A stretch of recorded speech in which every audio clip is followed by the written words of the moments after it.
করিডোরটি দৈর্ঘ্যে ৬০ কিলোমিটার, প্রস্থে মাত্র ২০ কিলোমিটার। সংকীর্ণ এই করিডোরটি হয়ে উঠেছে দক্ষিণ এশিয়ার ৪ দেশের সংযোগস্থল শিলিগুড়ি করিডোর, যা চিকেন স্নেক নামেও পরিচিত। ভারতের পশ্চিমবঙ্গে অবস্থিত শিলিগুড়ি করিডোরের দক্ষিণ পাশে বাংলাদেশ, উত্তরে নেপাল, ভুটান ও চীন। শুধু ৪ দেশ নয়, ভারতের উত্তর পূর্বাঞ্চলীয় রাজ্যগুলোর সঙ্গে দেশটির অন্যান্য এলাকাকে সংযুক্ত করেছে শিলিগুড়ি করিডোর। সরু এই করিডোরই এখন দক্ষিণ এশিয়ার ভূ রাজনীতির কৌশলগতভাবে গুরুত্বপূর্ণ এক কেন্দ্র হয়ে উঠেছে। গত দশকের মাঝামাঝি সময় থেকেই বেশি প্রকট হয়ে উঠেছে ভারত ও চীনের মধ্যকার বিবাদ। এই বিবাদ তীব্রতা পেলেই দুর্গম উত্তর পূর্বাঞ্চলীয় রাজ্যগুলোর নিরাপত্তা কাঠামো নিয়ে বাড়তি উদ্বেগে ভুগতে দেখা যায় ভারতকে। শুধু সংযোগ এলাকা নয়, দক্ষিণ পূর্ব এশিয়ায় প্রবেশের জন্যও গুরুত্বপূর্ণ করিডোর হিসেবে এলাকাটি বিবেচনা করে ভারত। অঞ্চলটিকে এখন দেখা হচ্ছে ভারতের নিরাপত্তা ব্যবস্থার একিলিস হিল হিসাবে।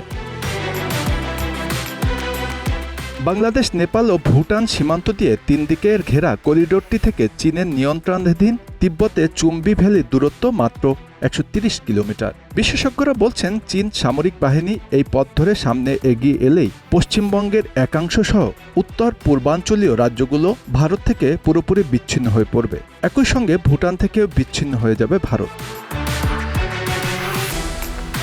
শিলিগুড়ি করিডোরের নিরাপত্তা নিয়ে ভারতের মধ্যে প্রথম উদ্বেগ দেখা যায় ১৯৬২ সালে। চীন ও ভারতের মধ্যে যুদ্ধ অঞ্চলটির নিরাপত্তা কৌশলগত গুরুত্বকে প্রথমবারের মতো সামনে নিয়ে আসে। পাকিস্তানের অংশ হয় ওই সময় পূর্ব বাংলা থেকেও করিডোরটি আক্রান্ত হওয়ার আশঙ্কায় ভুগেছে ভারত। তবে বাংলাদেশের স্বাধীনতার পর এ আশঙ্কা দূর হলেও এ এলাকায় চীনকে নিয়ে ভারতের সংখ্যা সবসময় কম বেশি কাজ করছে। ভারতের উত্তর পূর্বাঞ্চলের মোট ৯০,০০০ বর্গ কিলোমিটার এলাকাকে নিজের বলে দাবি করছে চীন। বিশেষ করে অরুণাচল রাজ্যকে বরাবরই তিব্বতের অংশ হিসাবে দেখে এসেছে দেশটি। বর্তমানে অরুণাচল প্রদেশ সংলগ্ন কিছু এলাকায় চীন একের পর এক সামরিক স্থাপনা নির্মাণ করে চলছে বলে বারবার অভিযোগ তুলছে ভারত। এসব এলাকায় চীনা সৈন্যদের উপস্থিতি শিলিগুড়ি করিডোর নিয়ে ভারতের অস্বস্তি আরও বাড়িয়ে তুলেছে। এ বিষয়ে ভারতীয় নিরাপত্তা বিশ্লেষকদের ভাষ্য হলেও ভবিষ্যতে ভারতের সঙ্গে কোনো কারণে সর্বাত্মক যুদ্ধ শুরু হলে চীনের অন্যতম প্রধান লক্ষ্যবস্তু হবে শিলিগুড়ি করিডোর। দেশটির বিভিন্ন কার্যক্রমে এর প্রমাণও মিলেছে। তিব্বতে শিলিগুড়ি করিডোরের কাছাকাছি এলাকায় নিজ সীমান্তের মধ্যে একের পর এক সড়ক ও এয়ারস্ট্রিপ নির্মাণ করছে চীন। এগুলো নির্মাণ হলে সংঘাতের মুহূর্তে শিলিগুড়ি করিডোরের দিকে দ্রুত সৈন্য পাঠানো চীনের জন্য সহজ হয়ে উঠবে। এছাড়া চীন নিজ সীমান্ত এলাকায় আর্টিলারি, মিসাইল ও অ্যান্টি এয়ারক্রাফট অস্ত্র মোতায়েন করলে যুদ্ধকালে এলাকাটা দিয়ে রসদ পরিবহনও ভারতের জন্য এক প্রকার অসম্ভব হয়ে উঠবে। আবার শিলিগুড়ি করিডোর এলাকাটি হিমালয়ের কোলঘেঁষা হলেও এর প্রাকৃতিক সুরক্ষা তেমন একটা জোরালো নয়। সরু এ এলাকায় প্রতিরক্ষা অবকাঠামো নির্মাণও অনেক কঠিন। সব মিলিয়ে এলাকাটির প্রতিরক্ষা নিশ্চিত করা ভারতের জন্য অনেক বড় একটি চ্যালেঞ্জ হয়ে উঠেছে। নিরাপত্তা উদ্বেগের পাশাপাশি ভারতের প্রশাসনিক আশঙ্কার বড় একটি জায়গা হয়ে উঠেছে শিলিগুড়ি করিডোর। দেশটির উত্তর পূর্বাঞ্চলীয় রাজ্যগুলোকে নিয়ন্ত্রণের ক্ষেত্রে আঞ্চলিক বিচ্ছিন্নতাকেই সবচেয়ে বড় সংকট হিসাবে দেখা হয়। আবার উত্তর পূর্বাঞ্চলীয় জাতিগোষ্ঠীগুলোর কোনোটির সঙ্গে ভারতীয় অন্যান্য জাতিগোষ্ঠীর তুলনায় বর্মীদের সঙ্গে মিল পাওয়া যায় বেশি।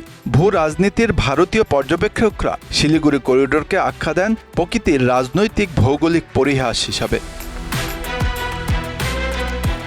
এছাড়া এলাকাটিকে নিয়ে অভ্যন্তরীণ অনেক হুমকি মোকাবেলা করতে হয়েছে ভারতকে। দীর্ঘদিন ধরেই United Liberation Front of Assam বা উলফা ও ন্যাশনাল সোশ্যালিস্ট কাউন্সিল অব নাগাল্যান্ডসের এনসিসি এর মতো বিচ্ছিন্নতাবাদী সংগঠনগুলো শিলিগুড়ি করিডোর ব্যবহার করছে বলে অভিযোগ রয়েছে। বর্তমানে ভারতের বেশ কয়েকটি বাহিনী শিলিগুড়ি করিডোরের নিরাপত্তায় নিয়োজিত রয়েছে। চীন সীমান্ত সংলগ্ন অংশে প্রতিরক্ষার দায়িত্ব রয়েছে ভারতীয় সেনাবাহিনী ও Indo Tibetan border police. Bhutan ও নেপালের সঙ্গে সীমান্ত পাহারায় নিয়োজিত রয়েছেন সীমান্তরক্ষী বাহিনী, সশস্ত্র সীমা বল এসএসবি। বাংলাদেশের সঙ্গে সীমান্ত প্রহরায় রয়েছে বর্ডার সিকিউরিটি ফোর্স বা বিএসএফ। ভারতীয় সেনাবাহিনী, আধা সামরিক বাহিনী, আসাম রাইফেলস ও পশ্চিমবঙ্গের রাজ্য পুলিশের সদস্যরা নিয়মিতভাবেই এলাকাটিকে টহল দেন। Bangla affairs news desk.